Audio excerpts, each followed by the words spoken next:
Hey everybody, welcome to Local Business Hacks Podcast. I'm your host, Carl Case, and I'm on a mission to help you. Every week, we're going to be talking to local business owners and experts to get their best tips, tricks, and hacks to grow your business. This show is designed to teach you, inspire you, and motivate you to take massive action and start to build your future-proof business. Whether you're just starting off or you're taking your existing business to the next level, this episode is for you. So let's get started. Hey, local business hackers. I'm your host, Director of Global Business Development for Referrizer, joined today by Executive Vice President of LA Fitness Esporta, Jeff Willett. Jeff, welcome to Local Business Hacks. Carl, man, thank you so much for having me. I'm super excited to tell my story and tell a little bit about what we're doing over at LA Fitness Esporta. Well, let's get right into it. Jeff, I know just from talking in the past that you have a pretty cool story as to how you got here. But I welcome you to share it with our world and get as granular as you want because it's definitely unique. Oh, man. So first and foremost, I probably shouldn't be here right now. I should probably be in the penitentiary or the morgue, one of the two, to be honest with you. And that's 100%. Coming up, I wasn't the best student in high school. I was in and out of trouble. I was a great athlete, but I was already arrested before I even graduated high school. And I was just going down a bad path, right? So I was in and out of trouble. And one thing led to another. I did graduate high school, by the way, but my diploma is still there. I never picked it up. I never actually walked. So the diploma is sitting at St. Cloud High School. So if anybody's listening to us and they have affiliations with St. Cloud, it'd be nice if I could have my diploma. Maybe one day I'll go there and pick it up. But hey, I have not needed it thus far. So right after high school, again, in and out of trouble, my college dreams, that wasn't happening. What was happening is a lot of partying, a lot of drinking, and just a lot of things I probably shouldn't have been doing. And I found myself in a couple different situations where, again, I should have died. There was two separate incidents. 1 year, I broke 13 different bones in 1 year. So two separate situations. One of them was at a party, shouldn't have been there, got involved in an altercation. I didn't know anybody there. All my friends had left and I decided to stay. Ended up trying to be the hero and break up some type of argument, and didn't end up too good for me. Don't really remember exactly what happened, but I know I broke 5 bones in my face. I broke 3 bones around my eye and my orbital. I broke my cheekbone. My jaw was wired shut for 6 weeks. And so that was one situation. The second situation, I was actually life flighted out. Got involved in a car accident. We were riding in a Geo Metro, one of those really small cars.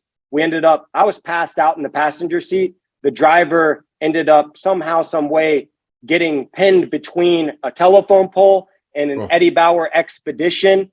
And they had to cut me out of the car. I don't remember any of that. I ended up breaking my clavicle and my collarbone. I broke 3 ribs. I punctured my lung. I broke my pelvic bone in the front, a pelvic bone in the back, and my tailbone. And I had to have a special walker where I could only use my left arm to walk with. And long story short, I was still partying and going crazy after that. And I didn't really settle down until one of my best buddies that actually worked with me at one time in the health and fitness business ended up passing away from a car accident. And to be honest with you, I still didn't settle down much then, but I kind of, over time decided it was time to change my life and get out of that situation.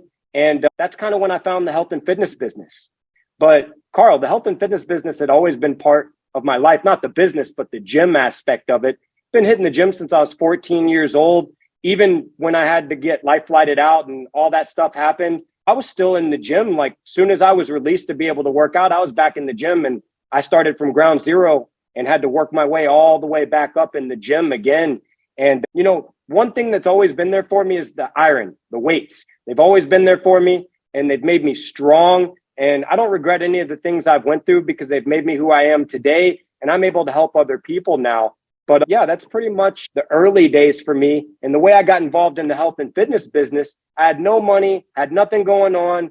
I'm doing landscaping, I'm doing construction. I get fired from my construction job because I'm not showing up to work on time. And I'm on probation at the time, and I need a job that's on the books where I can show that I'm actually collecting a paycheck. So I'm like, you know what? LA Fitness is about 45 minutes away from the house. I know they got a pool, a basketball court, and a gym. That's a pretty cool place. Let me go check that place out. So I walk in, I want to be a personal trainer, right? I have no certification, of course. I meet the training director, and who is actually a really good friend of mine to this day. He says, hey, man, you don't have a certification. That's going to be kind of hard to be a trainer. Talk to this guy. So I meet this guy, Roman. He's the assistant sales manager. We chop it up for a couple of minutes, and he's like, you're hired, man. You can start on Monday. And I'm like, cool. What do I need to wear? And he's like, some slacks and a dress shirt. And I'm like, all right, cool. So commit first and figure it out later, right? So I'm on my way home, and I'm thinking to myself, I'm like, well, Jeff, you don't have slacks. You don't even have a belt. You have no dress shoes. You have nothing. So luckily, one of my buddies that's about 5 inches shorter than me, he had all those things. So I decided to ask him, hey, man, what do you think about letting me borrow these clothes for my new job when I was hanging out with him over the weekend? So he gets me the slacks and the shoes and the belt, and they're from Walmart, nothing crazy, right? And I'm looking down at my feet on my way to work on the first day, and I'm like, shit, man, and this was before it was cool to wear the shorter pants. I'm like, man, you can see my ankles. I'm going to need to stop and get some dress socks. And on my credit card, I had $5. My credit card, not my debit card, my credit card. I had about $5, went into the Target, spent the $5 on a pair of socks, sat in the parking lot of the LA Fitness in Hunters Creek, which is highly Spanish populated. And I don't speak a lick of Spanish, by the way. That's a story for another day. And that's where I started. And I sat in the parking lot, and I almost didn't walk into the club because I just didn't feel comfortable, right? I'm in these slacks, I'm in this dress shirt, and I'm like, my shirt's tucked in, and I'm like, this is just not my gig. But something made me walk in, and I met my general manager, Tamara, who, by the way, told me that she never would have hired me. So luckily she was on vacation when Roman, the assistant manager, hired me. She's like, I never would have hired you, man. I never would have given you a shot. But I ended up meeting her, and she was my mentor for quite a bit of years. And luckily at that time, I kind of needed a female person in my life because I was, too cocky and arrogant and too full of myself to listen to any type of male, alpha male, which there's a lot of those in the health and fitness business, as I'm sure you're aware with your background. And, she taught me everything I needed to know. And next thing you know, I go from membership counselor. A year later, I'm an assistant manager. A year later, I'm a general manager. And I took over this club that was just getting crushed and turned it around. I was doing whatever it took. That's what I do, right? I painted myself blue and yellow, the LA Fitness colors.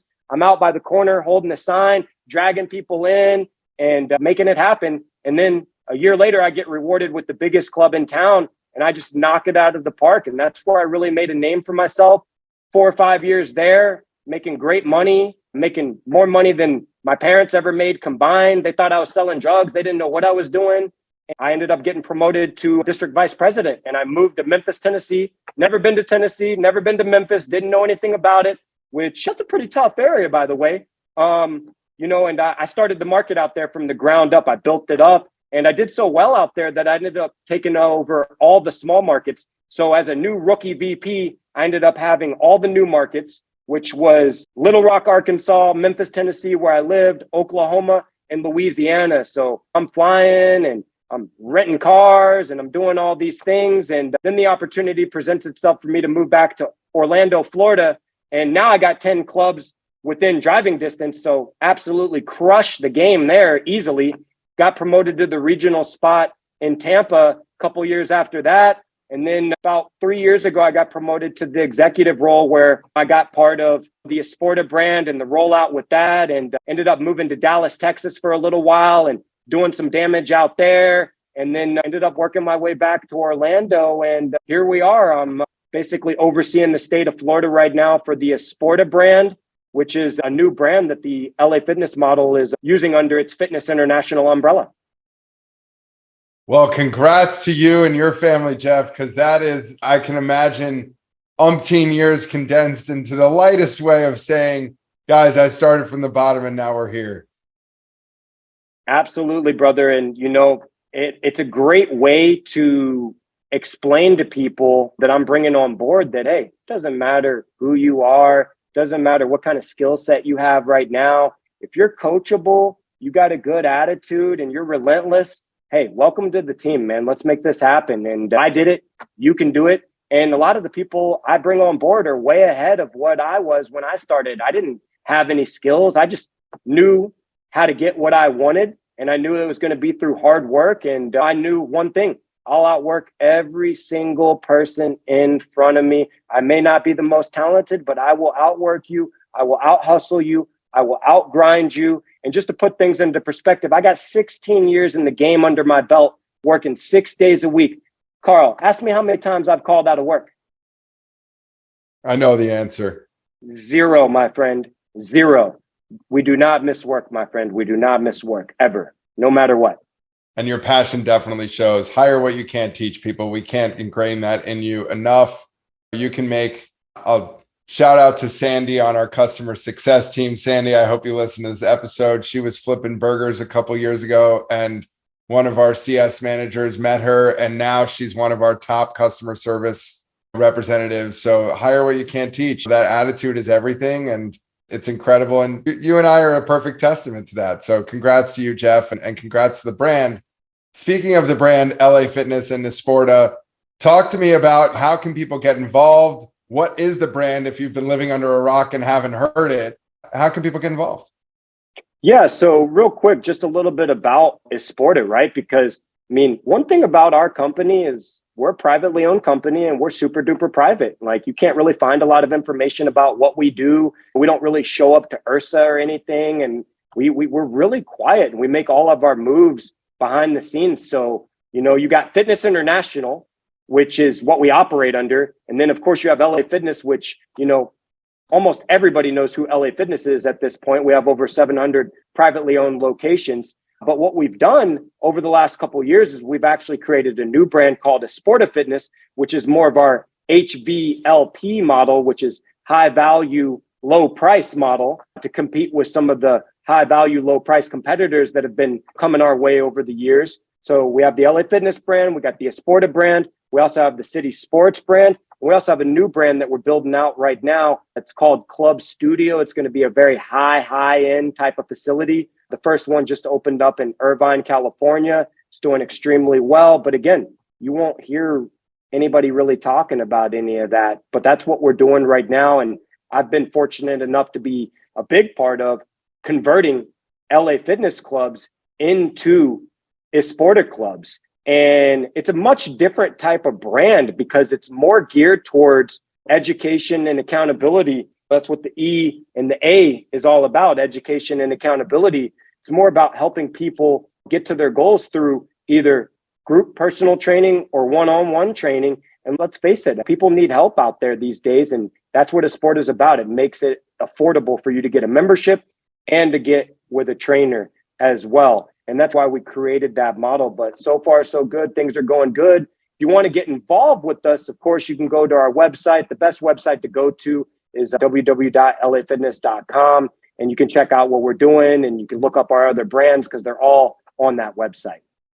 Awesome. Jeff, thank you for that. And also esportafitness.com if you're looking to see what gyms have started the conversion process. Pretty cool stuff you got going on. Welcome to Boutique Fitness. It sounds like you guys are getting in. It's a wild ride. Referrizer has been here for 11 years and it's still going. So it's pretty exciting. I'm glad you guys picked Irvine too. We have some man, we got our hands in all kinds of stuff. We even have Hit by LA Fitness as well. And there's just a lot of different stuff that we're doing right now. It's an exciting time. And let's face it, during COVID, we had this plan and we had all this already set up way before COVID. All this did is just poured gasoline on the situation. And that's been a blessing. I mean, we've done a great job coming out of COVID. It was a little bit of a ride, but here we are. We've made it. And we're looking to dominate over the next 10, 20, 30 years, as far as I'm concerned. That's awesome. Jeff, I'd love to transition a little bit into the purpose of the podcast, Local Business Hacks. You just highlighted one of my favorite ones early on, which is hire what you can't teach. I think that's one of the greatest lessons that anybody can learn from this or in business in general. But I welcome you to share some more of those awesome stories that you have that ultimately taught you lessons that you definitely don't want to learn again. Yeah, I think one of the biggest things, I got to address an elephant that I feel like is in the room nationally, not just in the health and fitness business. We got all these leaders. I always hear people saying that people don't want to work, this, that, and the other. And hey, I don't necessarily disagree with those people, but at the end of the day, there's people out there. There's Jeffs out there. There's Carls out there. Those people are out there. You just got to look a little harder And hey, they might not have that nice, tight resume. Like, to be honest with you, Carl, when I first got hired, I didn't even know what a resume was, my friend. I had no resume, nothing at all. All I had was some workout experience and some athletic experience. And I knew that I had a good work ethic. But that's my first tip for everybody out there is, hey, if you're looking for players to join your team, stop looking at the resume, man. The resume is just a piece of paper, right? That doesn't tell me anything. You can put anything you want on a resume. And at the end of the day, just because you have a good looking resume doesn't mean anything, right? So every time I do an interview, I take the resume and I set it to the side. I don't even ask for the resume. If you got one, great, hand it to me. But, on Indeed, like, I'm not looking for that. I'm just reaching out to people, right? Because what I've discovered over my years in the game is that there's a lot of people out there that have a lot of skills that they don't even realize that they have. And sometimes they need a guy like me to tell them, hey, listen, like, I think you're in the wrong game. Like, I know that you're looking at doing operations, but I don't think you realize that you do exceptional at sales. So don't judge a book by its cover. That's my first tip. Just because somebody doesn't have a good looking resume or they don't have the experience that you're looking for, that doesn't mean that they can't be taught and trained something. I mean, let's face it, everybody is new at one point or another. I mean, look at Michael Jordan, right? Like, he wasn't the best basketball player as soon as he touched the basketball. I mean, he got cut from his high school basketball team. But guess what he did have? He had work ethic, he had hustle, he had grind, he had grit, and he was relentless. And as far as I'm concerned, he's the best to ever do it. So that's definitely one of my tips.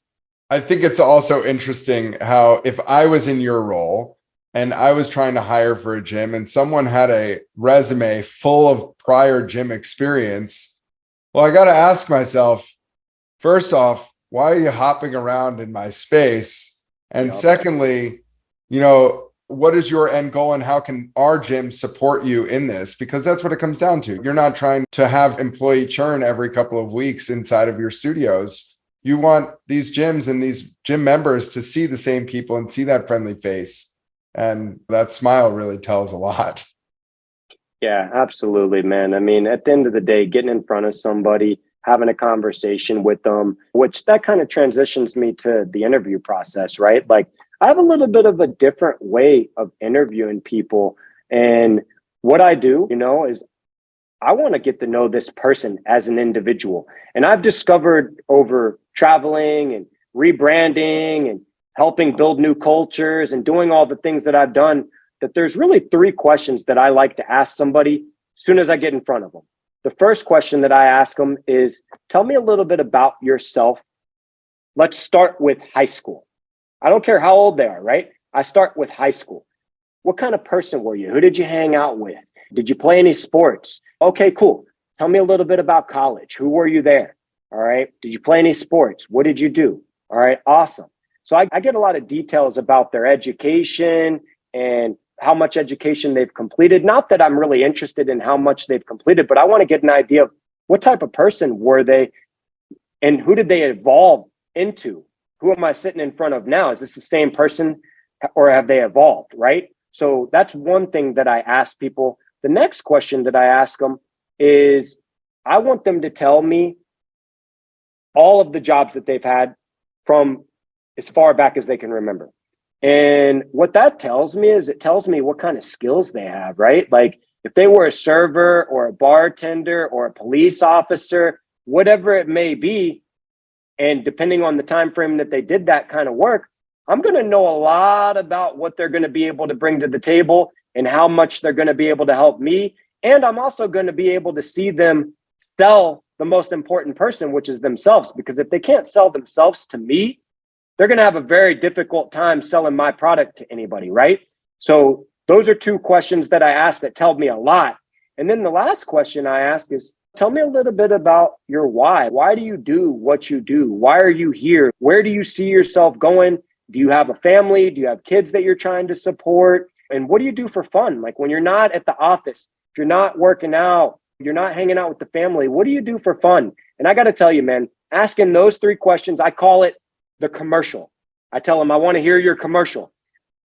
And usually what I'll do is I'll tell them a little bit about me first, so that they're comfortable and they'll open up a little bit more and be a little bit more natural. But I found that that's the absolute best way to interview people is by starting out with those 3 questions. That's awesome.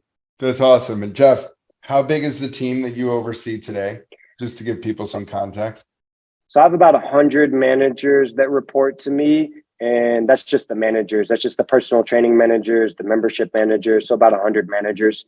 And I have 4 district vice presidents that report to me that oversee those clubs.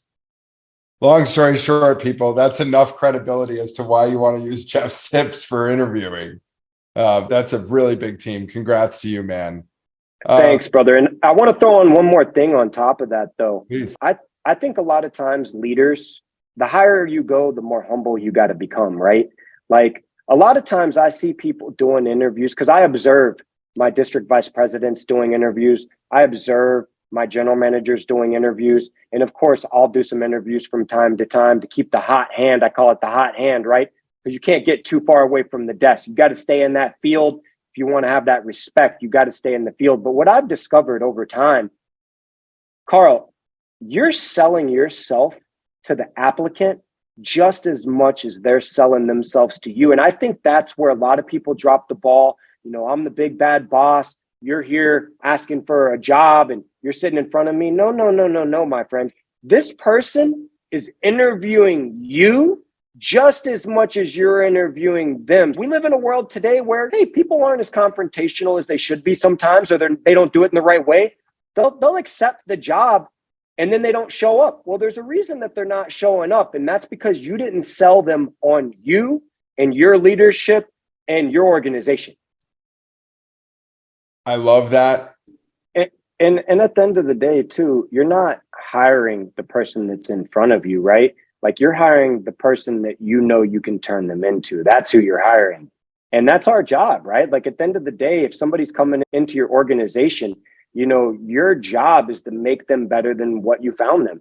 And I always tell anybody that gets involved with our team, like, hey, we have turnover, right? We lose people just like anybody else. And without even thinking about it, this is actually another great tip. I mean, a lot of leaders I see get angry, right? When somebody puts in their notice, they're moving on to a bigger opportunity. And I flip the switch. I congratulate them. I go and see them. I thank them for their services. And a lot of time they're like, wow, I thought you were going to talk me into staying. And I'm like, absolutely not, brother. If you don't want to be here, I don't want you here. And it's not that you don't want to be here. It's that a bigger, better opportunities presented itself. And hey, bottom line is I'm happy for you, man. And I've been able to cultivate a lot of relationships over the years like that. And lo and behold, a lot of those people, maybe the grass wasn't as green as they thought. And next thing, they're wanting to come back on the team. And that's somebody that was a pretty good quality employee. And I got them back just through wishing them well on their way out. I mean, it doesn't take a lot. And let's face it, when has it ever worked out when you go and see somebody and you try to talk them into staying when they've already put in their notice? That never works, but you see it all the time in the sales game. All the time.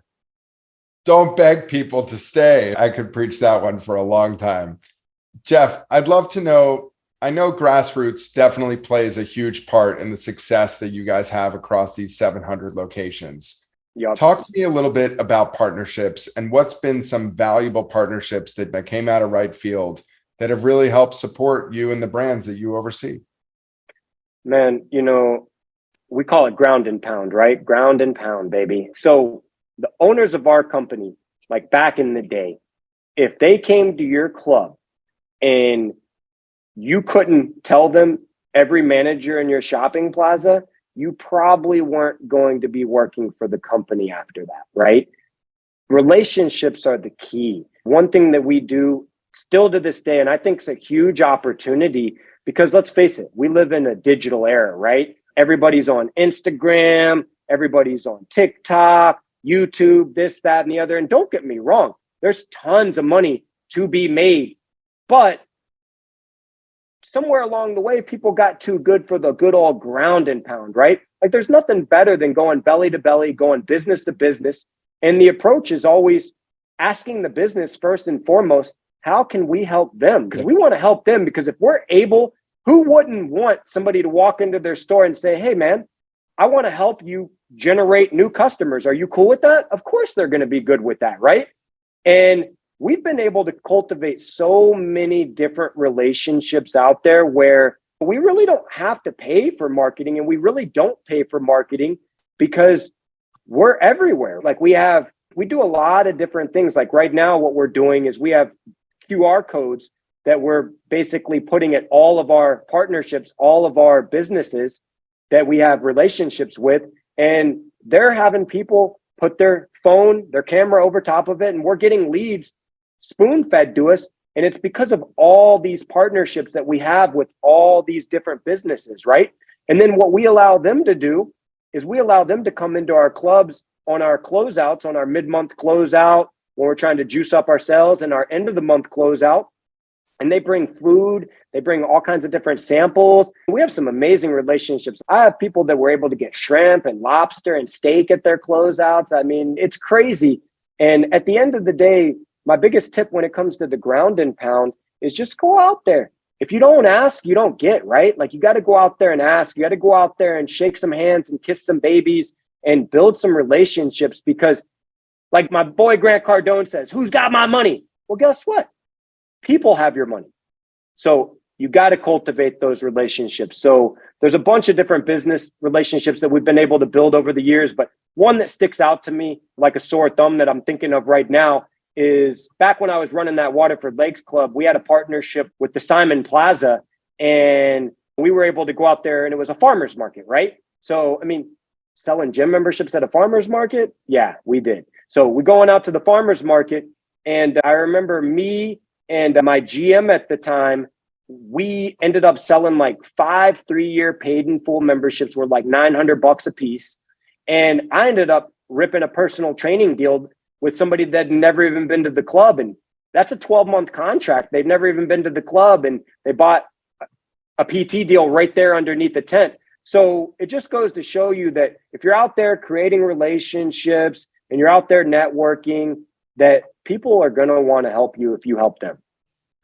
And they'll remember you, which is the best thing. Absolutely. Yep. And refer more people to you, right? The biggest compliment you could ever get in sales is a referral. Amen. Hence our name, Referrizer. I got a question for you. So you're obviously a super motivated, energetic man. I'd love to hear from you. What's your morning routine look like? Oh, man. All right. So 4 a.m. wake up, right? So Woo! actually, yeah. So 4 a.m. wake up. They actually have these vibrating wristbands because my wife was getting mad that I was waking her up. So I have this vibrating wristband, wakes me up at 4 a.m., right? So I'm up at 4 a.m. First thing I do is I drink some water and get some coffee in my system, right? Next thing I do is I sit down and a little bit of personal development time, right? I read a couple pages of the Bible just to center me for the day. I have this app. It's actually called the G Code app. I'm part of a mastermind group. It's called Apex. Ryan Stewman runs that. A lot of successful people that are part of that. And basically this app, the first thing I do each morning is put in the things that I'm grateful for, the 5 things that I'm grateful for, to show some gratitude, right? And then I also plug in some information about the wins that I had the day prior and things of that nature, just to humble me, right? Give me some gratitude. Then the next thing we're doing from there is we're either getting dressed and going to the gym, or we're getting dressed and we're going on a 3-mile walk run. So 7 days a week, baby, no days off. Every now and then, don't get me wrong, like I'm a believer in rest and recovery, but when I need it, right? And my body's telling me, hey, take a break, take today off. I put in the work every day, so I don't feel bad about taking a day off if I need to take a day off. But that's kind of what my morning routine looks like. And then from there, obviously, we're off to the office, depending on where I need to go for the day. I mean, there's mornings where I got to drive an hour and a half to get to my first club. And, you know, I make it a point, right? I start my day at 8:30 in the morning. That's when I start work. I got to start at 8 o'clock though, baby. I got to be 30 minutes ahead of everybody else, because I realized a long time ago that there's so many people out there doing what I call playing defense. They're constantly behind the day. They're constantly reacting to everything that's happening to them instead of playing offense and putting points on the board and being in control of your day. And I've discovered by getting up at 4 o'clock, getting in before everybody else, staying a little longer than everybody else, I'm in control of everything. And I don't feel like I'm in reaction mode all day long. Proactive, not reactive. You got it, baby. You got it. That's awesome. Jeff, I'm going to leave you with my favorite question, which is, if you were to have dinner with any historical figure from the past or present, who would it be and why?